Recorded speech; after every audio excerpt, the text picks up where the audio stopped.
Hello अस्सलाम वालेकुम। मैं हूं आपका होस्ट इजहार नबी और प्रोग्राम आप Z9 पर देख रहे हैं क्लीन बोल्ड, जिसमें बातें होंगी क्रिकेट की। क्या चल रहा है क्रिकेट में, क्या अपडेट है क्रिकेट की, क्या हुआ इंग्लैंड और इंडिया के मैच का, वनडे इंटरनेशनल जो आज खेला गया, न्यूजीलैंड और बांग्लादेश का क्या चल रहा है, ये भी हम आज डिस्कस करेंगे। और इसके अलावा वेस्ट इंडीज़ और श्रीलंका का जो टेस्ट मैच था उसका रिजल्ट क्या रहा। पाकिस्तान को वर्ल्ड कप जीते हुए 29 साल हो गए और पाकिस्तान के उस वर्ल्ड कप के जो मेंबर्स थे, जावेद मियांदाद, इंजमाम उल हक, उन्होंने कैसे अपनी याददाश्त और कैसे अपनी जो मेमोरीज थी उनको ताज़ा किया, इस पर भी हम बात करेंगे। तो सबसे पहले हम चलते हैं आज जो मैच खेला गया इंडिया और इंग्लैंड के दरमियान, वनडे इंटरनेशनल मैच। याद रहे कि इंग्लैंड की टीम वर्ल्ड चैंपियन है। इंग्लैंड की टीम ने लास्ट वर्ल्ड कप जीता था और वाइट बॉल में इंग्लैंड जो है बहुत स्ट्रॉन्ग टीम है और उन्होंने आज ये प्रूव किया। इंडिया ने किए 336 रन। 336 रन एक बहुत बड़ा स्कोर है। 50 ओवर्स मैच में 336 रन बहुत बड़ा स्कोर है। और मैं ये समझता था कि इंडिया क्योंकि अपने होम ग्राउंड पे खेल रही है तो उसे वो डिफेंड भी कर लेगी। इंडिया की बॉलिंग, इंडिया के स्पिनर बहुत अच्छे हैं, लेकिन हुआ इसके बरक्स। पहले इंडिया ने बैटिंग की और उन्होंने 50 ओवर में किए 336 रन, जिसमें कि विराट कोहली ने किए 66 रन। विराट कोहली अपने फॉर्म में वापस आ गए और जब वो अच्छा खेलते हैं तो टीम के तमाम ही खिलाड़ी फिर स्कोर कर रहे होते हैं और टीम चल पड़ती है। किसी भी कप्तान का फ्रंट लाइन पे आके खेलना और टीम को फ्रंट से लीड करना ही उस टीम की कामयाबी की ज़मानत बनता है। बहरहाल रिजल्ट इसके बरस गया। केएल राहुल ने किए 108 रन, पंत ने किए 77 रन। और इसके बाद जब इंग्लैंड ने बैटिंग की तो वो एक इतनी धमाका खेज बैटिंग थी कि थोड़ी देर में ऐसा लगने लगा कि जैसे ये कोई इंटरनेशनल मैच नहीं बल्कि ये क्लब मैच है। 281 रन्स पर सिर्फ इंग्लैंड का एक खिलाड़ी आउट था, बेन स्टोक्स, जिन्होंने 99 रन्स 51 बॉलों पे स्कोर किए। 99 रन्स 51 बॉल्स पे उन्होंने स्कोर किए और उन्होंने 10 छक्के भी लगाए। इसके अलावा ब्रिस्टो ने जो है वो 124 रन्स किए। बहुत अच्छा खेले ब्रिस्टो, उन्होंने, और वो मैन ऑफ द मैच भी थे आज के। तो आज का जो रिज़ल्ट था वो इंडिया के हक़ में नहीं गया, बल्कि इंडिया के ठीक ठाक तरीके से और वाज़े फ़र्क से, वाज़े बर तरीके के साथ इंग्लैंड ने उन्हें 6 विकेटों से शिकस्त दी। जब आप ये मेरा प्रोग्राम देखेंगे तो उस वक्त तीसरा वनडे इंटरनेशनल मैच खेला जा रहा होगा, लेकिन दूसरे वनडे तक इस वक्त सीरीज़ का जो स्कोर है वो 1-1 से इक्वल है। चलते हैं हम बांग्लादेश और बांग्लादेश दौरा कर रही है न्यूजीलैंड का, और यहाँ पर उन्हें तीनों वनडे में शिकस्त का मुंह देखना पड़ा। तमीम इकबाल का ये कहना था मैच हारने और सीरीज़ हारने के बाद, तीनों वनडे हारने के बाद, कि अगर हम इसी तरह के क्रिकेट खेलते रहे तो हमारा फ्यूचर ब्राइट नहीं है। तो हम अच्छे फ्यूचर की तरफ नहीं जा रहे। वो अपनी टीम की कारकर्दगी से बहुत मायूस थे। उसके बाद श्रीलंका की टीम दौरा कर रही है। श्रीलंका की टीम पहली इनिंग में 169 रन पर आउट हो गई थी। जब कोई टीम टेस्ट क्रिकेट में 169 पर आउट हो जाती है इन वेस्ट इंडीज़, जब वेस्ट इंडीज़ में खेल रही हो, अवे सीरीज़ खेल रही हो, तो बहुत मुश्किल होता है सीरीज़ को बचाना। उसके जवाब में वेस्ट इंडीज़ ने 271 रन स्कोर किए, लेकिन जब श्रीलंका की दूसरी बैटिंग आई तो उन्होंने एक बहुत शानदार इनिंग्स की बुनियाद रखी और उन्होंने किए 476 रन। आखिर में जो हुआ वो 236 रन वेस्ट इंडीज़ के 4 खिलाड़ी आउट होने के बाद ये नतीजा बग़ैर किसी रिज़ल्ट के जो है वो ड्रॉ पर इख्तिताम हुआ। तो इस तरह ये मैच ड्रॉ हो गया। तो ये थे जो ऑल अराउंड द वर्ल्ड जो क्रिकेट खेली जा रही है उसकी न्यूज़। इसके बाद हम चलते हैं, पाकिस्तान को वर्ल्ड कप जीते हुए 29 साल हो गए। 1992 का वर्ल्ड कप सबको याद है, हम सबको याद है, और पाकिस्तान की सबसे बड़ी फतह आज तक की तारीख में वही गिनी जाती है। इसके बाद पाकिस्तान ने T20 वर्ल्ड कप जीता। इसके बाद पाकिस्तान ने यूनुस खान की क़यादत में T20 वर्ल्ड कप जो इंग्लैंड में खेला गया वो जीता। इसके बाद पाकिस्तान ने अगला टाइटल सरफराज की क़यादत में चैंपियंस ट्रॉफी जीती। हम सबको मालूम है बड़ी कन्विंसिंग विक्ट्री थी, फाइनल में इंडिया को पाकिस्तान ने शिकस्त दी थी। तो ये हमारी फतूहात हैं पाकिस्तान की, लेकिन इसमें 1992 का वर्ल्ड कप जो है वो सर फहरिस्त है, जिस पर के मार्च 18 को जो है पाकिस्तान ने 29 साल पूरे किए। आज तक हम उसी फतह को क्यों याद करते हैं, क्योंकि उसके बाद हमने कोई और वर्ल्ड कप नहीं जीता। 1999 में जो पाकिस्तान की टीम फाइनल में गई थी वसीम अकरम की क़यादत में, जो ऑस्ट्रेलिया से फाइनल में हारी थी। इसके बाद हमें वर्ल्ड कप का कोई फाइनल खेलने का भी एजाज़ हासिल नहीं हुआ, हम वहाँ तक नहीं पहुँच पाए आज तक। क्यों, इस पर भी हम बात करेंगे।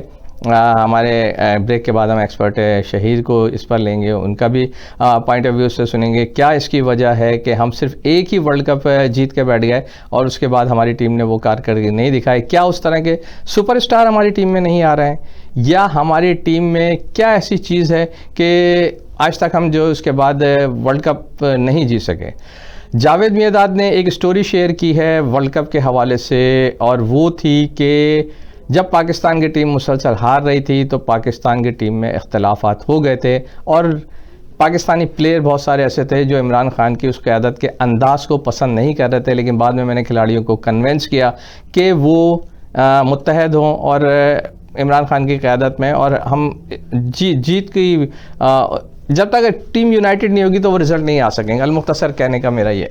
तो उसके बाद टीम मुत्तहद हुई और वो टीम जो बॉटम में थी सिर्फ जिम्बाब्वे से ऊपर थी जीतना शुरू किया, और हम सब ने देखा कि वो टीम आहिस्ता आहिस्ता ऊपर की तरफ जाती गई और पाकिस्तान वो मैच जीत गया। जावेद मियांदाद की जो पाकिस्तान की टीम में रीढ़ की हड्डी की हैसियत रखते हैं, जावेद मियांदाद के बारे में अगर मैं कहना शुरू करूं, उनकी खूबियाँ अगर मैं गिनवाना शुरू करूँ, वो कितने बड़े बैट्समैन थे, उन्होंने पाकिस्तान के लिए क्या खिदमत अंजाम दी, टेस्ट क्रिकेट में उनकी क्या खिदमत थी, वनडे क्रिकेट में उनकी क्या खिदमत थी। अगर मैं इन बातों को बताना शुरू करूँ तो शायद मेरे इस प्रोग्राम का वक्त जो है वो कम पड़ जाएगा, लेकिन उनका ये बयान जो उन्होंने दिया, क्या मैं समझता हूँ कि ऐसे मौके पर जब आप वर्ल्ड कप के हवाले से खुशियों की बात कर रहे हो, जावेद मियांदाद बहुत लीजेंड है, बहुत बड़े खिलाड़ी हैं, बहुत सुपरस्टार हैं, लेकिन मेरा ख्याल है कि इस वक्त खुशियों को शेयर करने का टाइम था और खुशियों को ही शेयर करना चाहिए था ताकि हमारी कौम में सब मोटिवेशन आती। इख्तलाफात की बातें मैं समझता हूँ कि उसे दबा देना चाहिए या उसे भूल जाना चाहिए और अच्छी मेमोरीज़ को याद रखना चाहिए, हमेशा अच्छी मेमोरीज़ को। बहरहाल उनका एक अंदाज़ है, हो सकता है कि उन्होंने ये बात इस वजह से कही हो कि शायद हर टीम में जहाँ 11 प्लेयर होते हैं इख्तलाफात आ ही जाते हैं और उनको दूर करके आगे की तरफ बढ़ना चाहिए। अगर उन्होंने इस वे में ये बात कही है तो ये भी एक बहुत ही खुशाइन बात है। इसके अलावा इंज़माम उल हक़ ने जो बात की वो भी बड़ी इंटरेस्टिंग है। इंज़माम उल हक़ का ये कहना है कि जब वो एक अच्छी इनिंग खेल कर आए न्यूजीलैंड के ख़िलाफ़, न्यूजीलैंड की टीम आपको याद है 1992 के वर्ल्ड कप में नाकाबिल शिकस्त थी, उस टीम को सिर्फ 2 दफ़ा शिकस्त हुई और वो दोनों दफ़ा शिकस्त पाकिस्तान ने उसको दी थी।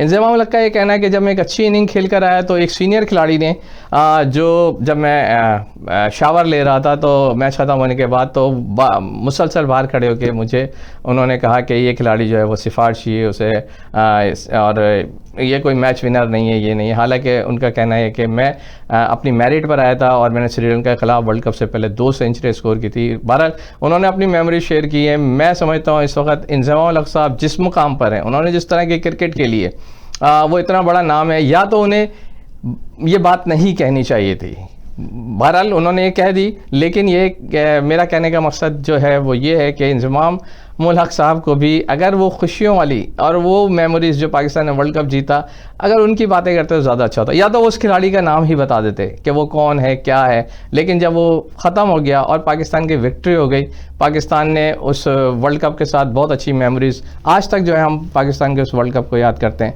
मेरा ख़्याल है कि सबको जो है वो खुशियाँ ही शेयर करनी चाहिए और खुशियों की बातें बतानी चाहिए। जैसे कि एक वाक़या एजाज़ अहमद ने बताया कि अक्सर वहाँ ये सुना जाता था, क्योंकि ये मुबारक महीने रमज़ान में खेला गया था वर्ल्ड कप और बहुत सारी न सिर्फ टीम की कारकर्दगी थी बल्कि कौम की दुआएं भी थी, आप सबको याद होगा।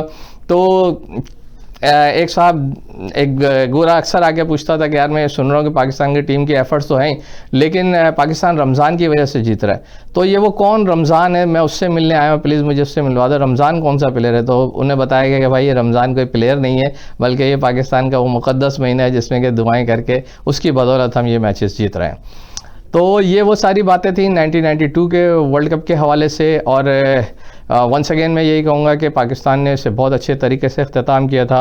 और जावेद मियांदाद की जो मैंने आपसे बात कही, एक बात और मैं साथ साथ ये शेयर करता चलूँ कि जावेद मियांदाद 1992 के वर्ल्ड कप में जब इंग्लैंड से मैच हुआ वो इंग्लैंड के कप्तान थे, जबकि पाकिस्तान टीम के ऑफिशियल कप्तान इमरान खान और वाइस कैप्टन सलीम मलिक थे। लेकिन क्योंकि इमरान खान वो मैच नहीं खेल रहे थे, ऑटोमेटिकली चॉइस सलीम मलिक को होना चाहिए था, लेकिन जावेद मियांदाद ने उस टीम की क़यादत की। कभी भी हिस्ट्री में ऐसा नहीं हुआ कि कप्तान नॉमिनेट हुआ, सलीम मलिक नॉमिनेट थे, लेकिन उस उनके होने के बावजूद भी क़यादत जो है वो जावेद मियां ने की और उस मैच का रिजल्ट पाकिस्तान 74 पे आउट हो गया था, लेकिन वो एक कीमती पॉइंट या वो रमज़ान मुबारक की दुआएं जो हैं वो पाकिस्तान को फाइनल में लेकर गए। वो एक पॉइंट वाज़ेह था हमें सेमीफाइनल और फाइनल में ले जाने के लिए। ये वो बातें थीं जो मैंने आपसे शेयर की मेमोरीज़ के हवाले से। इसके अलावा आज आकिब जावेद ने इमाद वसीम के लिए जो है वो बात की है कि इमाद वसीम को जो है वो दानिस्ता तौर पर ड्रॉप किया गया है। इस पर भी हम एक्सपर्टीज़ लेंगे शहीर से बात करेंगे कि आया इसमें क्या हकीकत है। नंबर 2, पाकिस्तान जाने के लिए तैयार है साउथ अफ्रीका। बहुत अच्छी प्रैक्टिस चल रही है। लोग जानना चाहते हैं शर्जील के बारे में। शर्जील को एक टास्क दिया गया है कि अपने वेट को कम किया जाए और उनको प्रैक्टिस करवा रहे हैं यूनुस खान, और बड़ी दिलचस्प उनकी वीडियो आ रही है। कभी यूनुस खान उनको कंधे पे लेके भाग रहे हैं, ग्राउंड के चक्कर लगा रहे हैं, कभी शर्जील खान जो है वो यूनुस खान को उठा के चक्कर लगा रहे हैं। इसका मतलब ये है कि वो पूरी तरह से अब उनका फोकस जो है क्रिकेट है और वो अपनी फ़िटनेस पर ख़ास तवज्जो दे रहे हैं। ये पाकिस्तान के लिए बड़ी खुशाइन बात है। जैसे कि शुएब अख्तर ने कहा कि अगर वो अपनी फ़िटनेस पे काबू पा लेते हैं तो यकीन करेंगे पाकिस्तान की टीम के आधे मसाइल हल हो जाएंगे। ये शुएब अख्तर साहब का उसके बारे में बयान था। राशिद लतीफ़ की तरफ मैं आता हूँ कि इस दौरे के हवाले से राशिद लतीफ़ ने तनकीद की है कि साउथ अफ्रीका जो है वो अपनी बी टीम उन्होंने अनाउंस की है, क्योंकि उनके जो मेन सीनियर प्लेयर थे वो IPL खेलने जा रहे हैं। इस तरह से जो इस सीरीज़ का जो पाकिस्तान साउथ अफ्रीका के दरमियान खेली जा रही है, साउथ अफ्रीका की बी टीम खेलेगी, या ये कि वो प्लेयर खेलेंगे जो इतने मशहूर व मारूफ नहीं है। तो सीरीज़ में जो स्पॉन्सर्स हैं उनको इसमें फ़ायदा नहीं होगा। स्पॉन्सर्स को इसमें फ़ायदा नहीं होगा क्योंकि नामी गिरामी प्लेयर या फेमस प्लेयर या जिनको लोग देखना चाहते हैं वो नहीं खेल रहे होंगे। तो इस लिहाज से इसमें टीम में कोई इंटरेस्टिंग पहलू नहीं है और ये बी क्लास सीरीज़ होगी। एज ए क्रिकेट जो मैं ऑब्ज़र्व करता हूँ, जो मैं देखता हूँ और जो क्रिकेट पे मेरी नज़र है, किसी भी टीम को, किसी भी ऐसी टीम को जो अपने मुल्क को रिप्रेजेंट कर रही हो, आप कभी भी उसे बी टीम नहीं कह सकते। ये किसी भी बोर्ड की तजलील है, किसी भी टीम की तजलील है। हमें नहीं भूलना चाहिए कि पिछले 1-2 साल पहले श्रीलंका की टीम आई थी। हमारे यहाँ के सीनियर खिलाड़ियों ने, हमारे यहाँ के मीडिया ने एक शोर मचाया हुआ था कि बी टीम आई है, बी टीम आई है, और फिर आपने देखा क्या हुआ। वो बी टीम पाकिस्तान को हरा के चली गई, क्लीन स्वीप करके चली गई। क्रिकेट वो खेल है जिसमें कोई पेशिंगोई नहीं हो सकती। बड़े से बड़ा माहिर हो, कोई सीनियर खिलाड़ी हो, जब तक के आखिरी बॉल ना फेंकी जाए। ये क्रिकेट के बारे में हर इंसान जानता है जो क्रिकेट को देखता है, समझता है। माहिरीन कहते हैं कि क्रिकेट की आखिरी बॉल फेंके जाने तक क्रिकेट के बारे में कोई पेशिंगोई नहीं की जा सकती। कुछ भी हो सकता है, कुछ भी रिजल्ट आ सकता है। तो बहरहाल उनकी अपनी सोच है, उनकी अपनी बात है। लेकिन क्योंकि अगर हम इस तरह के बयान को देखें कि बी टीम खेलने आई है और श्रीलंका जैसी टीम हमारे होम ग्राउंड में सी टीम आके हमारी टीम ए टीम को हरा के चली जाए, तो इससे ज़्यादा शर्मिंदगी की बात हमारे लिए क्या हो सकती है। अगर हम बी टीम को ही ना हरा सकें तो हमारी उस सीनियर टीम जो किसी भी मुल्क की बी टीम से हार जाए, हमारे लिए क्या बाइस शर्मिंदगी है या बाइस इज़्ज़त है। हम अपने पॉइंट्स खो रहे हैं, अपने इज़्ज़त और वक़ार खो रहे हैं। तो ऐसी बातें नहीं करना चाहिए। हर खिलाड़ी, चाहे वो अपने मुल्क, वो किसी भी तरह अपने मुल्क की नुमाइंदगी कर रहा हो, वो 100% देता है। और कोई नहीं जानता कि उन जूनियर्स में से आने वाले फ्यूचर के लिए कितने सुपरस्टार मौजूद हैं। मैं यहाँ पे लेता हूँ एक छोटी सी ब्रेक, और ब्रेक के बाद फिर हाजिर होऊंगा।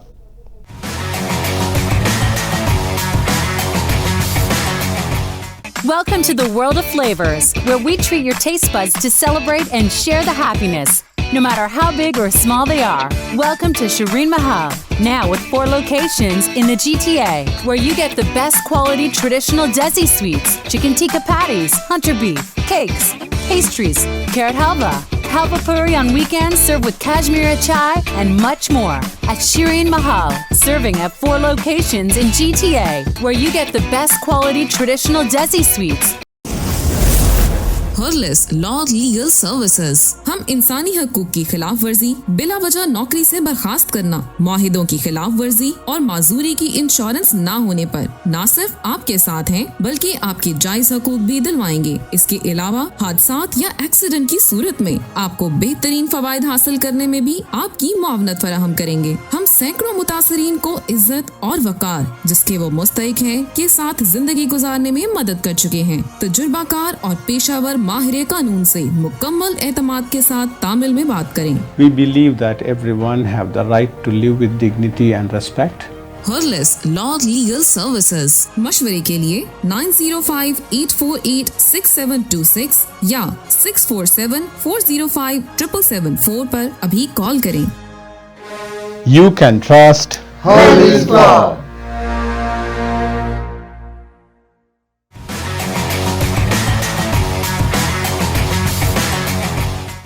जी ब्रेक के बाद इजहार नबी आपका होस्ट क्लीन बोल्ड में, और अब हम लेंगे एक्सपर्ट शहीर जो अपने ख्यालात का इजहार करेंगे इस प्रोग्राम में। हम वेलकम कहेंगे और जानेंगे उनसे कैनेडियन जो सीज़न शुरू होने वाला है उसकी क्या तैयारियां हैं, किस क्लब से वो खेल रहे हैं, क्या मैच के रिज़ल्ट है, पर वेदर कितना असरअंदाज होगा, अगर बारिश हो जाती है तो क्या आया वो मैच दूसरे दिन खेला जाएगा, इस पर हम बात करेंगे। जो इंडिया और इंग्लैंड का मैच खेला गया उस पर बात करेंगे। पाकिस्तानी सिलेक्शन के हवाले से भी हम शहीर से बात करेंगे। हेलो, अस्सलाम वालेकुम शहीर, हम अपने प्रोग्राम क्लीन बोल्ड में आपको खुशामदीद कहते हैं। कैसे हैं आप? अस्सलाम वालेकुम, I am good, thank you, how are you? I am fine. Shaheer, हम बात करेंगे कि आपका माशाल्लाह से अब वेदर बहुत अच्छा होता जा रहा है और क्रिकेट सीज़न कनाडा शुरू होने वाला है, तो क्या तैयारियां हैं, किस क्लब से आप खेल रहे हैं? जी, हम फाइनली वेदर थोड़ा बेहतर हो रहा है। हम लोग की एक आउटडोर प्रैक्टिसेस भी शुरू होने लगी हैं नेक्स्ट वीक से, तो लुकिंग फॉरवर्ड टू इट। इंशाल्लाह ताला I am playing for Alpha 11 in the Mississauga league, तो इंशाल्लाह it will be good. Okay Shaheer, आपने सुना कि पाकिस्तान की टीम जो साउथ अफ्रीका जा रही है, आज आकिब जावेद ने एक तनकीद की है सिलेक्शन पे कि इमाद वसीम को ज़बरदस्ती ड्रॉप किया जा रहा है, जबकि वो उनकी रैंकिंग भी है, उनकी फॉर्म भी है, उन्होंने वर्ल्ड कप में 100 मैच जिताए हैं पाकिस्तान को। क्या कहेंगे इसके बारे में?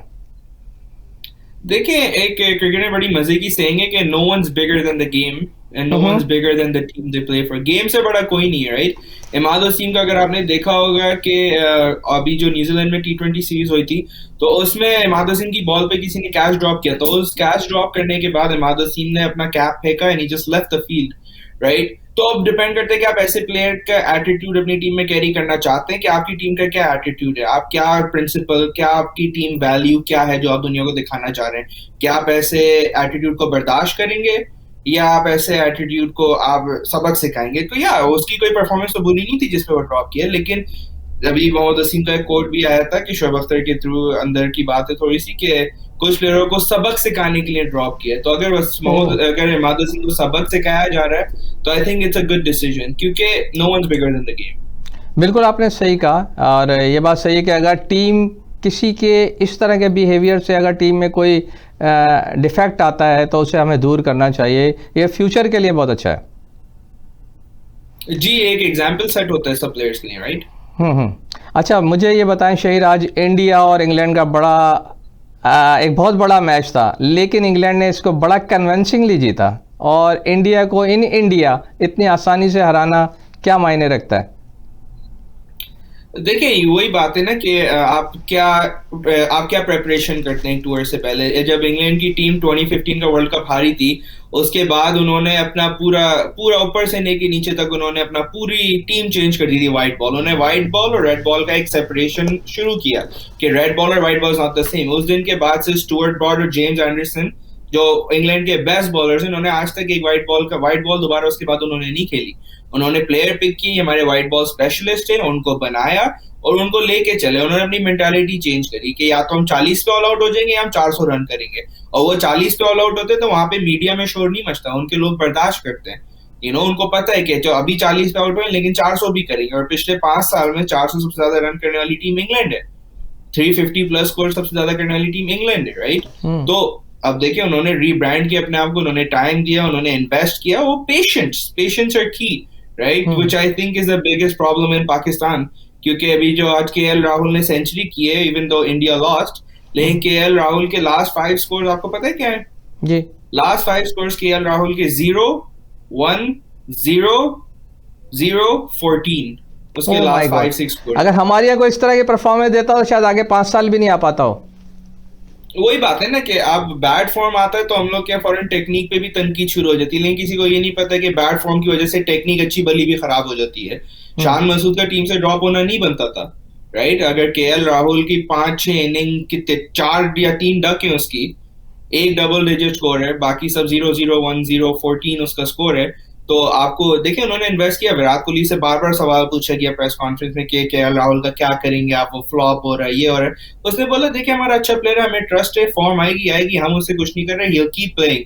और उसे एक मैच भी उन्होंने ड्रॉप नहीं किया, वो ऑस्ट्रेलिया से फेल होता आ रहा था और उसके बाद देखें आज उसने सेंचुरी की। स्टॉप अजिंक्य रहाणे का भी सेम केस है, राइट? और मैं तो ये समझता हूँ कि विराट कोहली खुद फ्लॉप हो रहे थे, बल्कि उन्होंने सीरीज भी नहीं खेली, उनके एब्सेंस में होने की बावजूद भी इंडियन टीम ने बहुत अच्छे रिजल्ट दिए, लेकिन बाद में फिर अपने कप्तान को लेकर आए, उन पर ट्रस्ट किया और वो T20 में मैन ऑफ द सीरीज भी हुए। क्या कहेंगे? एग्जैक्टली देखिए वही बात है ना कि आपको थोड़ा पेशेंस शो करना पड़ेगा। आप हर 2 टूर के बाद चीफ सेलेक्टर चेंज कर देते हैं, पूरी टीम चेंज कर देते हैं, ओपनर चेंज कर देते हैं, राइट? 2015 का वर्ल्ड कप जो पाकिस्तान ने खेला था, उस वर्ल्ड कप में ओपनिंग यूनुस खान कर रहा था, हालांकि अहमद शहजाद दूसरी एंड पे था और नासिर जमशेद बाहर बैठा हुआ था, उमर अकमल कीपिंग कर रहा था, सरफराज अहमद बेंच पे बैठा हुआ था। तो वही है कि इतनी शफलिंग होती है, इतना आगे पीछे होता है, सब चेंज कर दो, सब बेकार प्लेयर, हम लोग के यहाँ ज्यादा मीडिया पे बातें होती है, राइट? तो वो सूट नहीं करती, फिर आपको रिजल्ट भी ऐसे ही मिलते हैं। अच्छा शहीर, अब हमारी टीम जो है वो तैयार है साउथ अफ्रीका जाने के लिए। राशिद लतीफ़ का एक बयान आया है कि ये जो हम बी टीम से खेलने जा रहे हैं, किसी भी टीम को इस तरह हम देख चुके हैं कि श्रीलंका की बी टीम कहते हुए हम उनसे सीरीज़ हार गए थे। तो ये हमें जीतना, हमारे लिए जीत और हार अहम रखती है, ना कि ए और बी होना टीम का। कोई भी टीम है नेशनल टीम होती है, क्या कहेंगे? नहीं देखिए वो तो जरा उन्होंने ब्रॉडकास्टिंग के हवाले से उन्होंने बात की थी कि ब्रॉडकास्टर्स को नुकसान हो जाता है फिर, राइट? क्योंकि आप देखें आपका साउथ अफ्रीकन प्लेयर जो क्रिस मॉरिस है, रिकॉर्ड हिस्ट्री आईपीएल का सबसे महंगा प्लेयर बिका है, बहुत $14 मिलियन का प्लेयर बिका है वो आईपीएल में खेल रहा होगा, राइट? तो आप भूल जाए पाकिस्तानी फैन नहीं, आप साउथ अफ्रीकन फैन है, ठीक है? या आप एक क्रिकेट फैन है, आप किसकी सब्सक्रिप्शन खरीदेंगे? आप आईपीएल की सब्सक्रिप्शन खरीदेंगे जिसमें Chris Morris, David Miller, de Kock और उनके जितने बड़े प्लेयर हैं वो खेल रहे हैं, या पाकिस्तान साउथ अफ्रीका की सीरीज खेलेंगे जहाँ पे कोई नाम ही नहीं खेल रहे साउथ अफ्रीका, कोई इतने खास नाम नहीं है, राइट? तो फिर आपको देखना पड़ेगा कि ब्रॉडकास्टिंग किसकी बिकती है, स्पॉन्सर ज्यादा किसको मिलता है। अगर आपके पास चॉइस हो, आप क्रिस मॉरिस $14 मिलियन को मैच देखना चाहेंगे खेलते हुए, या आप अभी जो 2-3 नए के लड़के डेब्यू कर रहे हैं उनको देखना चाहेंगे? तो इस लिहाज से बात तो गलत नहीं है, उनकी तरह से बी टीम ही है, राइट? और वही बात है कि ब्रॉडकास्टर को कितना पैसा मिलता है, कितने की सीरीज बिकती है, कि अभी तक मैचेस के टाइमिंग अनाउंस नहीं हुए। तो हो सकता है कि थोड़ा स्पॉन्सरशिप का मसला हो रहा हो, आई एम नॉट श्योर, लेकिन इट्स पॉसिबल। लेकिन शहीद सॉरी, मैं ये पूछना चाह रहा हूँ कि अगर इसी बी टीम से हम हार जाते हैं तो हमारी रेटिंग भी जाती है और हमारी इज्जत भी जाती है कि हम एक बी टीम से हार गए, तो क्या ख्याल है आपका? वो तो अपना बेस्ट जो उनके पास टैलेंट है उसको हमारे सामने खड़ा करेंगे। वो बात तो सही है आपकी, लेकिन वो इस लिहाज से नहीं, इज्जत के ख्याल से तो मेरे ख्याल से कोई बात नहीं कर रहा है। आई think it's more about sponsorships और ब्रॉडकास्टिंग कहाँ बिकता है। क्योंकि देखें आप सीरीज जीत जाएं तो it's not a big deal कि आप बी टीम से जीत गए, राइट? बी टीम तो है वो, क्योंकि उसमें अबाउट 4 या 5 प्लेयर डेब्यू कर रहे हैं, उनके सारे बड़े प्लेयर आईपीएल खेलने चले गए, उनका बेस्ट प्लेयर $14 मिलियन का बिका है, राइट? तो अगर $14 मिलियन का प्लेयर उनकी टीम में नहीं खेल रहा तो वो बी टीम में कहलाएगी, राइट? और वो बात सही है। मेरा मकसद था कि अगर रिजल्ट इफेक्ट होता है तो हम कहाँ खड़े हो कि हम बी टीम से भी नहीं जीत सकते, तो ए से कैसे जीतते? यार तो वो आपको देखना पड़ेगा, राइट? आपकी टीम कितनी स्ट्रांग है, कितनी स्ट्रांग नहीं है, वो अच्छा, मेन प्लेयर कुछ ऐसी न्यूज़ आई है कि कुछ हमारे प्लेयर जो है वहाँ पे जख्मी हो गए, जो हमारे कुछ प्लेयर जो हैं वो जख्मी हो गए, इंजर्ड हो गए। तो वो कौन से प्लेयर हैं, या उनका क्या रिप्लेसमेंट है, या उसका टीम पे क्या असर पड़ेगा? वो कौन से प्लेयर हैं? साउथ अफ्रीका पहुंच के इंजर्ड हो गए जी, पाकिस्तानी कुछ प्लेयर यहीं पर ही शायद जख्मी हुए, टीम के साथ नहीं जा रहे हैं, जिसमें सऊद शकील का जी सऊद शकील का ना सुनने में आया था कि ही इज इंजर्ड नाउ, तो उसकी जगह आसिफ अली ने रिप्लेस किया उसको टीम में, व्हिच डजंट मेक सेंस, क्योंकि आसिफ अली एक लोअर ऑर्डर बैट्समैन है जो हार्ड हिटिंग करता है, 6-7 पे बैटिंग करता है। सऊद शकील एक proper compose left handed batsman था जो मिडिल ऑर्डर के आपके सारे सोल्यूशन कर सकता, लॉन्ग टर्म इन्वेस्टमेंट थी। तो लाइक फॉर लाइक रिप्लेसमेंट तो समझ में नहीं है पाकिस्तान ने क्या की, कि south Shakeel again is a 24-25 year old composed left handed batsman on the ground खेलता है। Asif Ali is more like a slogger number 6 या कभी कभार 7 पे जाके back end of the inning जाके खेलता है वो। So it really doesn't make sense कि रिप्लेसमेंट क्या उन्होंने की है साउथ शकील की, बट या south Shakeel is not going unfortunately. एक खबर जो है वो शर्जील खान के बारे में लोग जानना चाहते हैं। हम अपने हर ही प्रोग्राम में उनका तस्करा करते हैं, इसलिए तस्करा करते हैं कि लोग ये जानना चाहते हैं कि वो कितने फिट हैं, वो पाकिस्तान को कितना सर्व करेंगे। उनके फ़ैन फॉलोइंग बहुत है और उनकी वीडियोस भी आ रही हैं। कभी वो यूनुस खान को उठा के भाग रहे हैं, कभी यूनुस खान उनको ग्राउंड में अपने ऊपर बिठा के भाग रहे हैं। अपनी फ़िटनेस पे वो काम कर रहे हैं। ये चीज़ क्या शो करती है या क्या उनके चांसेस हैं? देखिए वो सुनने में तो आया, नजर में भी आया कि शर्जील खान को हाई इंटेंसिटी इंटरवल ट्रेनिंग जो हिट ट्रेनिंग कहते हैं उस पे उनको प्रोग्राम शुरू करा दिया उनका। लेकिन डिपेंड करते हैं, देखिए अभी वो अब फिटनेस पे वो आ जाते हैं, फिर देखें बहुत सारी चीजें हैं। अगर वो फिटनेस करते हैं या नहीं करते, पहली बात होगी इंटरनेशनल क्रिकेट में एडजस्ट कैसे करते हैं अपने आप को दोबारा, वो भी साउथ अफ्रीका की विकेटों पे जब बाउंस बॉल थोड़ा ज्यादा साउथ अफ्रीका में आज तक खेले नहीं है, तो एक बहुत बड़ा गैप है जो उनका इंटरनेशनल क्रिकेट से रहा है। पीएसएल सही है, बहुत अच्छा ब्रांड है पाकिस्तान का, लेकिन it's not international cricket, specially away cricket तो नहीं है। तो अब देखिए अब यूनुस खान को उठा तो रहे हैं, यूनुस खान उन्हें उठा रहे हैं, इट्स गुड, फील्डिंग वगैरह के हिसाब से, फिटनेस के हिसाब से अच्छा है। लेकिन आई थिंक शर्जील खान पे सबसे बड़ा क्वेश्चन मार्क यही है कि like I mention in the last programme तो, कि उनकी फील्डिंग स्किल कितनी अच्छी है, कलेक्शन कितनी अच्छी है, एक्यूरेसी फेंकने की कितनी अच्छी है, क्योंकि वो इफेक्ट करेगा। और फिर वो एडजस्ट कैसे होते हैं पाकिस्तान के, क्योंकि शुएब अख्तर का ये कहना है कि अगर वो फिट हो जाते हैं तो पाकिस्तान की टीम के आधे मसाइल हल हो जाएंगे। या सुनने में आया था ये भी, देखें क्या होता है। इट्स इंटरेस्टिंग, ये बड़ा इंटरेस्टिंग केस है शर्जील का, क्योंकि अब एक देखें वो उसका टीम में वापस आने में भी ये एक पाकिस्तान दुनिया को एक मैसेज जाता है कि हम लोगों ने कोई चौथी या पांचवी बार एक फिक्सर को बैन के बाद दोबारा टीम में इंडक्ट किया है, राइट। या तो फिर सलमान बट और मोहम्मद आसिफ को ले ही नहीं रहे थे टीम में, कहने के नहीं इन्होंने बुल को बेचा है, ये कर रहा है वो कर रहा है। शर्जील खान वापस आ गया, वो कैसे प्रेशर हैंडल करता है क्या नहीं करता, क्योंकि हम लकी के साउथ अफ्रीका में क्राउड नहीं है, लेकिन जो ऑस्ट्रेलिया साउथ अफ्रीका की सीरीज में जो स्कैंडल हुआ था, साउथ अफ्रीकन जो क्राउड है there are very tough crowd, उनको प्लीज करना आसान नहीं है। उन्होंने ऑस्ट्रेलिया को बहुत हार्ड टाइम दिया था और वहां पे फिर आपकी वो ट्रोलिंग भी बहुत ज्यादा होती है ग्राउंड में। तो एक तरह से लकी है शर्जील खान के क्राउड नहीं आ रहा, नहीं तो हो सकता है कि क्राउड से उनको काफी ज्यादा कुछ फेस करना पड़ता। बिल्कुल सही कह रहे हैं शहीर आप। इसके अलावा आप पाकिस्तान का बॉलिंग डिपार्टमेंट कैसा देखते हैं? शाहीन शाह अफरीदी हैं पाकिस्तान के, रऊफ़ हैं, हारिस रऊफ़ हैं, और पाकिस्तान के दूसरे जो बॉलर हैं, कैसा बॉलिंग अटैक है जो पाकिस्तान में साउथ अफ्रीका कैसा परफॉर्म करेगा? मजा आएगा। पाकिस्तान के बहुत सारे नए फास्ट बॉलर आए, अरशद इकबाल आया है, अच्छा। हसनैन है, हसनैन जिस तरीके से फॉर्म में इस वक्त, बहुत मजा आएगा देखने में हसनैन कैसी बॉल करता है क्या नहीं करता, it will be interesting. Arshad Iqbal एक नाम याद रखिएगा, हसनैन तो है ही है, उसको तो बिल्कुल खिलाना चाहिए। और फिर हसन अली भी टीम में वापस आ गया, तो पाकिस्तान की फास्ट बॉलिंग बैटरी बहुत अच्छी है, बहुत अच्छी फास्ट बॉलिंग बैटरी। अब डिपेंड करता है उनको यूज कैसे करते हैं, और hopefully we get to see rotation policy इस दफा, क्योंकि ऐसा ना हो कि कोई फास्ट बॉलर लंबा इंजर्ड हो जाए कि हम लोग कहते हैं एक दफा प्लेयर परफॉर्मेंस दे तो फिर उसे बिठाते ही नहीं है। शाहीन शाह अफरीदी आई थिंक एक साल से ड्रॉप ही नहीं हुआ, वो एक साल से हर मैच खेलने जा रहा है, तो इट विल बी इम्पोर्टेंट कि रोटेट करें फास्ट बॉलर्स को। पाकिस्तान का साउथ अफ्रीका में रिकॉर्ड इतना बुरा नहीं है वनडे क्रिकेट का। पाकिस्तान दुनिया की पहली एशियन टीम थी जिसने साउथ अफ्रीका में सीरीज जीती, तो क्या हम अपने वो रिजल्ट, वो रिवायत दोबारा दोहरा सकते हैं? टेक्निकली अगर आप देखें तो पाकिस्तान पे अगर एक it's on a lighter note कि दूसरे वनडे के बाद टीम उनकी डिपार्ट कर जाएगी, तो थर्ड वनडे से भी उनकी बी टीम ही खेलेगी, तो पाकिस्तान के पास ज्यादा अच्छा चांस है कि वो फाइनल मैच भी थोड़ा उनके और आसानी होगी, क्योंकि इतने बिग नेम नहीं होंगे। So it will be interesting, it will be fun. लेकिन आखिरी दफा पाकिस्तान ने साउथ अफ्रीका टूर किया था आई थिंक 2013-14 में, तो काफी लंबा अर्सा हो गया जब हम साउथ अफ्रीका गए थे। या एग्जैक्टली, तो नहीं सॉरी, अभी 2018 में भी पाकिस्तान गया था जब सरफराज की कप्तानी में, तो जब भी हम लोग बहुत बुरा हार के आए थे, जब सरफराज ने वो इंसिडेंट भी हुआ था, रेसिस्ट इंसिडेंट जो हुआ था, आई रिमेंबर। तो इट विल बी इंटरेस्टिंग, अच्छी सीरीज होगी। लेकिन टेक्निकली पाकिस्तान के पास एक मैच है एंड में जहाँ पे उनको आसान कंपटीशन मिलेगा कंपेयर टू द हैवीवेट्स, तो it will be interesting to see क्या होता है। ठीक है शहीर, आपने बहुत अच्छे हमें रिव्यू दिए। आपकी इस प्रोग्राम में आमद के लिए मैं बहुत बहुत आपका शुक्रिया अदा करता हूँ। फिर इंशाल्लाह अगले हफ्ते आपसे मुलाकात होगी। Thank you very much. और इसी के साथ मैं अपने प्रोग्राम का अख्ताम करता हूँ। इजहार नबी को इजाज़त दीजिए। प्रोग्राम के बारे में अपनी राय से हमें ज़रूर आगाह कीजिएगा कि प्रोग्राम आपको कैसा लगा। आपकी राय का हमें इंतज़ार रहेगा। और इजहार नबी को इजाज़त दीजिए। क्लीन बोल्ड में अगले हफ्ते के लिए अल्लाह हाफ़िज़।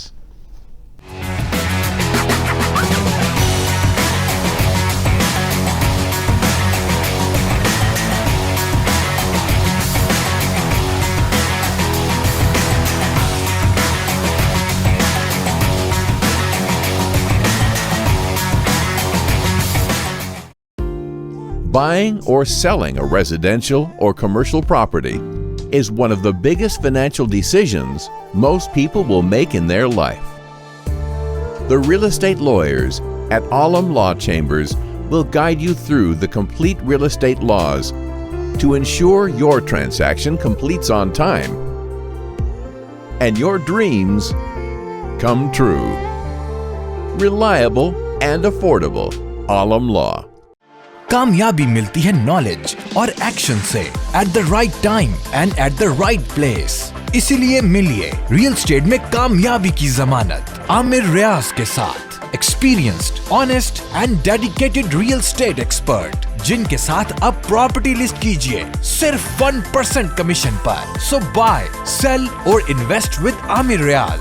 Call now at 416-319-2637।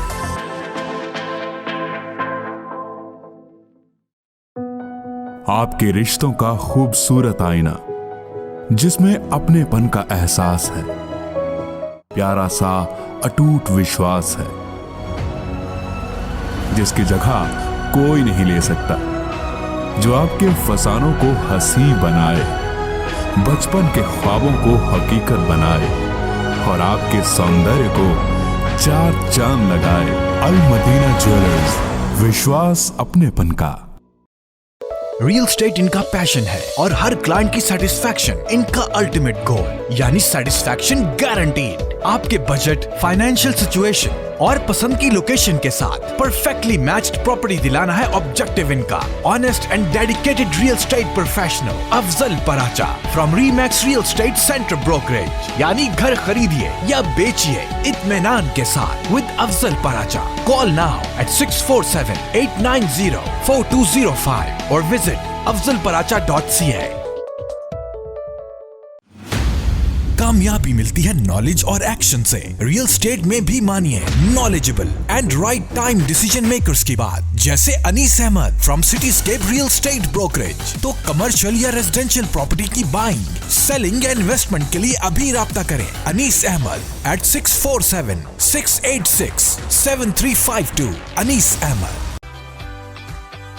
सफर बेलौस मोहब्बत का हो, कीमती किसी लम्हे में शिरकत का हो, या सोनी धरती से रग़बत का हो, सफर दिल में बसी अकीदत का हो, उस मुनव्वर ज़मीं की ज़ियारत का हो, या मुअज़्ज़म उस मट्टी पे इबादत का हो।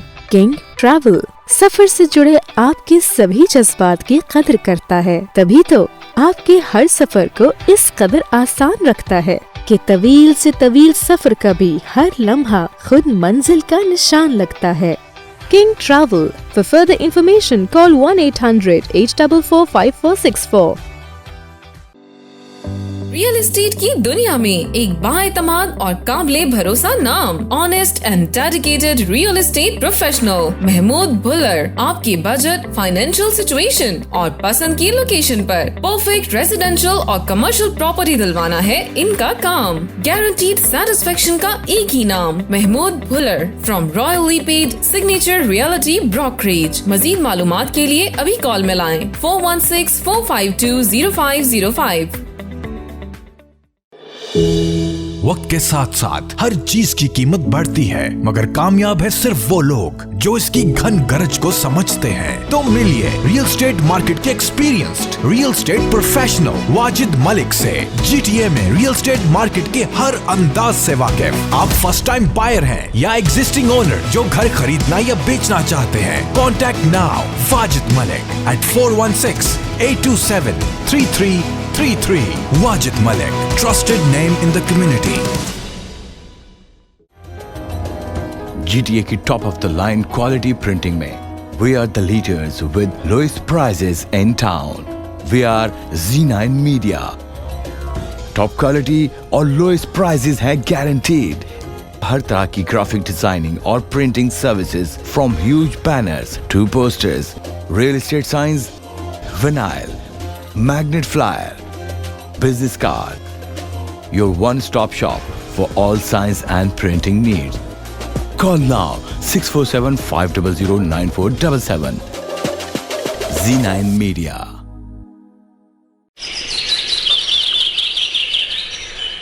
खूबसूरत और दिलकश घर का ख्वाब या बिजनेस के लिए मुनासिब जगह और शॉप्स की तलाश या फिर इन्वेस्टमेंट के जरिए चाहते हैं बेहतरीन मुनाफा। सिर्फ यही नहीं बल्कि प्रॉपर्टी रेंट पर लेना और देना हुआ आसान। जी हाँ, हम हैं हर वक्त आपकी खिदमत के लिए पेश रियल एस्टेट की दुनिया का जाना पहचाना नाम जकी एहसन, हर साल टॉप सेल्स के अवार्ड याफ्ता, सेंचुरी 21 का काबिल एतमाद नुमाइंदा।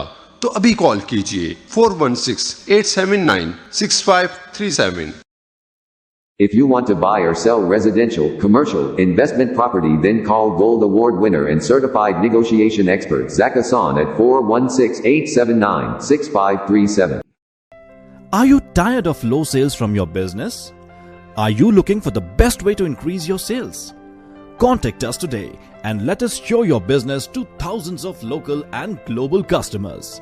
At Z9 TV, we are a fast-growing TV channel in Canada. With a quickly growing audience size, we are helping companies and business grow by advertising to a huge number of customers. If you are looking to increase your brand recognition, promote your professional services, or increase your product sales, we provide you with the right platform to do just that. With a full return on investment in just a short time. A commercial advertising platform is the right tool for your business.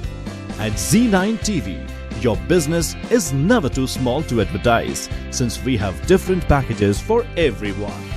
Contact us today and get more exposure for your business at low rates. Call us at 647-500-9477.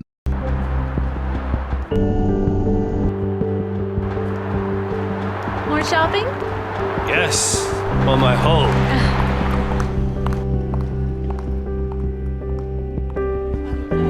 Welcome to Pan Am Blinds Limited.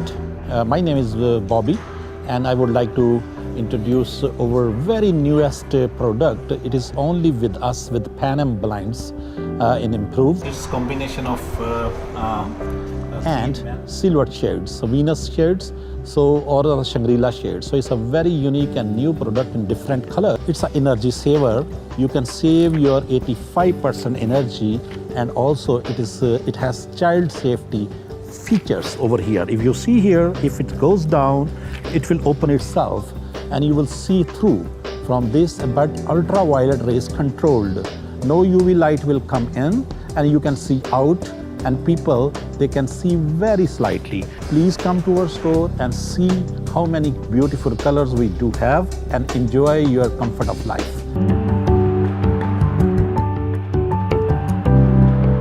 Canada सरमायाकारी के लिए जन्नत। Toronto की गुंजान आबादी के बायस अब आबादकारी दूसरे शहरों में ओटावा, ब्रैम्पटन, मिसिसागा, किंगस्टन और दीगर शहर अब सरमायाकारी और आबादकारी के लिए आइडियल। आप कमर्शियल, रेजिडेंशियल या इंडस्ट्रियल प्रॉपर्टी खरीदने या बेचने का इरादा रखते हो तो टीम ऑफ सैयद को एक दफा कॉल लाजमी कीजिए। हम आपको बताएंगे कि आपके सरमाए का सही इस्तेमाल कहाँ है। London, south Asia, for east, middle east, Europe और नॉर्थ अमेरिका की रियल एस्टेट मार्केट का 25 साल तजुर्बा रखने वाली सैयद टीम को कॉल कीजिए 613-276-0398। Syed team, coast to coast real estate with royal star realty. Mortgage advice जो खुद चलकर आपके पास आए। मिलिए कामरान कुरैशी से, एक्सपर्ट इन रेजिडेंशियल मॉर्गेज। सो किसी भी किस्म की हो परचेज ट्रांजैक्शन या फिर बिजनेस या जाती जरूरत के लिए रीफाइनेंसिंग और इक्विटी टेकआउट, इन्वेस्टमेंट या प्राइमरी प्रॉपर्टी के लिए mortgage financing, transfer from other lenders. इसके अलावा आपकी आसानी के लिए debt consolidation. Kamran Qureshi, serving community over 17 years। अभी कॉल करें at 647-280-6663।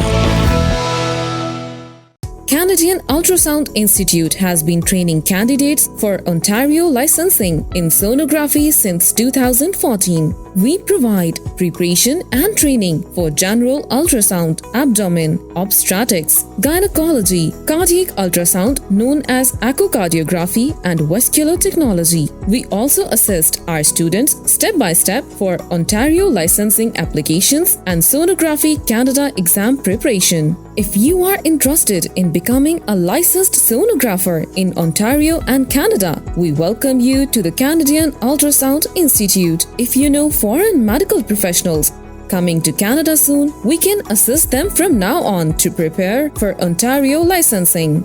We have trained over 400 foreign-trained medical professionals who are successfully working in Ontario and Canada. We are private career college in Mississauga and now offer approved medical office administration diploma by Ministry of Colleges and Training. The Medical Office Administration Diploma is 6 months on campus. Due to COVID, online virtual classes is option. Included in the diploma is 1 month placement in medical clinic as internship. We provide job-ready skills and career management strategies for all our students. Please email us at canadianultrasound@gmail.com or call us directly 905-507-4756 and add us on Facebook group Canadian Ultrasound GTA.